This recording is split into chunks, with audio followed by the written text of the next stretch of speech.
दोस्तों, आपने वो कहावत तो बखूबी सुनी होगी कि नेकी कर और दरिया में डाल। एक ऐसी ही कहानी निकल कर आई है उत्तर प्रदेश के शहर महोबा से, जब एक मालिक ने दया कर अपने नौकर के ऊपर उसको अपने घर में रखा और नौकर ने अपने मालिक की जिंदगी को नर्क से भी बदतर बना दिया। तो ये कहानी शुरू होती है 2015 में, जब ओम प्रकाश राठौर नामक व्यक्ति भारतीय रेलवे से रिटायरमेंट होते हैं। परिवार के तौर पर उनके पास में उनकी पत्नी और मानसिक रूप से कमजोर उनकी बेटी रश्मि होती है। अगले ही वर्ष 2016 में इसी कारण उनकी पत्नी का दुखद निधन हो जाता है। इसके बाद पूरा परिवार उनका खाली से था। छोटा परिवार और बड़ा घर होने की वजह से उन्हें एक केयर टेकर की जरूरत थी। अब उनकी मुलाकात होती है राम प्रकाश कुशवाहा और उसकी पत्नी राम देवी। 70 वर्षीय राम प्रकाश राठौर को लगा कि पत्नी के जाने के बाद पूरा घर खाली सा हो गया है और इस दंपत्ति के घर में आने से बेटी की भी देखरेख हो जाएगी और घर भी भरा भरा सा लगेगा। ओम प्रकाश राठौर को क्या पता था कि उन्होंने अपने घर में वहशी दरिंदे को पनाह दी है, जो धीरे धीरे उनके परिवार को नष्ट करने वाला था। राम प्रकाश कुशवाहा और उसकी पत्नी ने ओम प्रकाश राठौर के साथ में बड़ा ही भरोसे का रिश्ता बना लिया, लेकिन उन्हें क्या पता था कि भरोसे का यही रिश्ता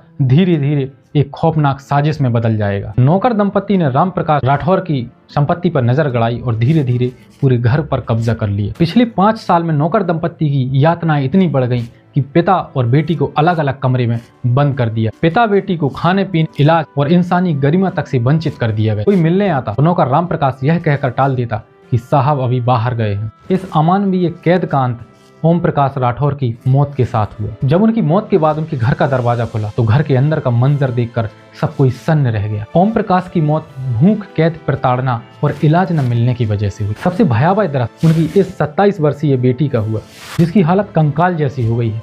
मानो उसकी पहचान उम्र नहीं, यातनाएं बन गई हों। शरीर पर मांस नहीं है, कपड़े नहीं हैं, बस किसी तरह चलती हुई सांसें हैं। जिसने भी यह दृश्य देखा उसकी आंखें दुख से भर आईं कि कैसे एक अटूट भरोसे का इतना बुरा अंजाम हुआ। घटना उजागर होने के बाद में नौकर दंपत्ति फरार हो गए हैं। पुलिस ने मामला दर्ज कर लिया है और दोनों आरोपियों की पुलिस तलाश कर रही है। इसलिए जिस पर भी भरोसा करें बहुत सोच समझ कर करें।